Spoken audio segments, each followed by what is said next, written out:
Sheriff Terry Maketa from El Paso County joins us on the program. Sheriff, thank you, sir, for your time this afternoon.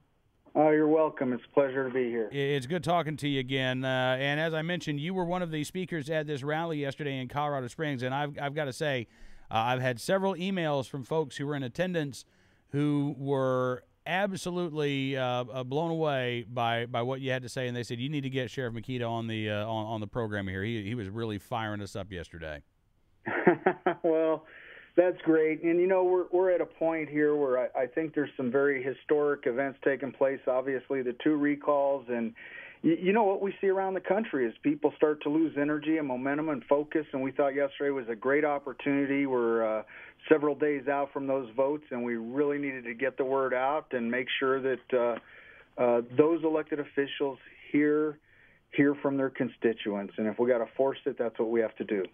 And it's amazing how many folks say that that's what this boils down to, that they don't feel like they were heard. They don't feel like they were listened to, that you had people like Senator Morse telling lawmakers, hey, listen to Joe Biden. Don't listen to the people in your district who are calling, who are emailing, who are driving to show up to the state capitol.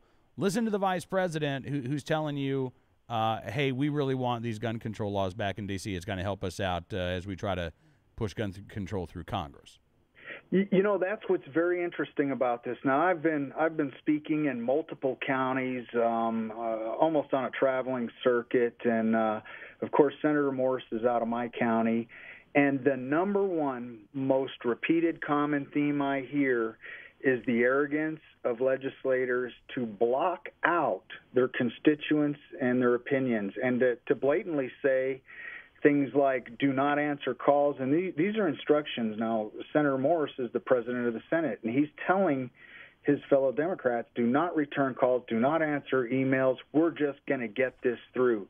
And so those people that tried calling, tried communicating, and participate in the vetting process of common sense legislation that will have a productive outcome, they were completely shut out, and very deliberately. And that's what I hear. It's really weird whether I'm in Summit County, Pueblo, Teller, El Paso, Douglas. It doesn't matter. It's the same thing, is that the arrogance of those elected officials to really send a strong message. We don't care what your thoughts are. We're doing what we want, and that we need to bring representative government back.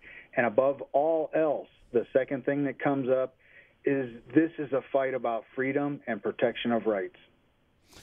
To that end, Sheriff, I know I mentioned that you and more than 50 of your fellow sheriffs are challenging these gun control laws. We've seen family members, relatives of those who lost their lives in Aurora, Colorado, and in Newtown, Connecticut, who have been stumping for Senator Morse and Senator Huron, and they're saying things like, these measures that have been passed in Colorado, they're going to save lives. They're going to make people safer.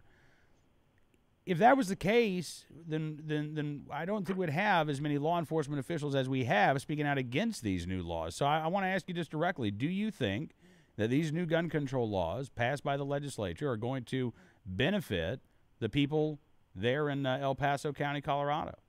No, they're not going to have any impact, and that's part of our lawsuit, is that, number one, these laws are superficial, and they target the wrong group of people. They don't hold criminals accountable. They convert law-abiding citizens into criminals.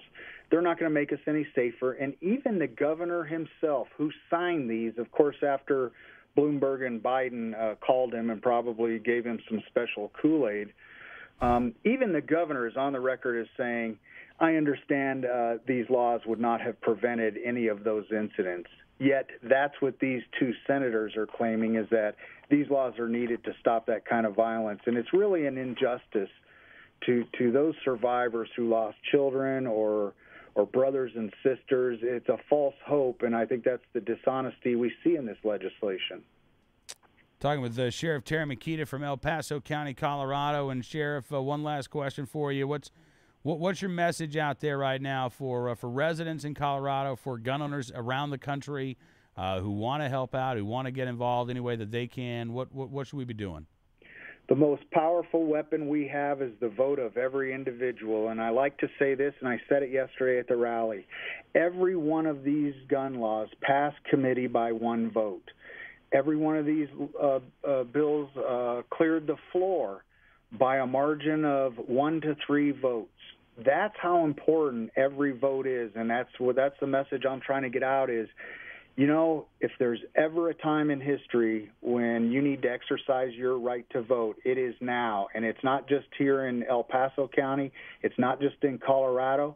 It's across the country. And these are stepping stones, starting with this recall election. We have the 2014 election.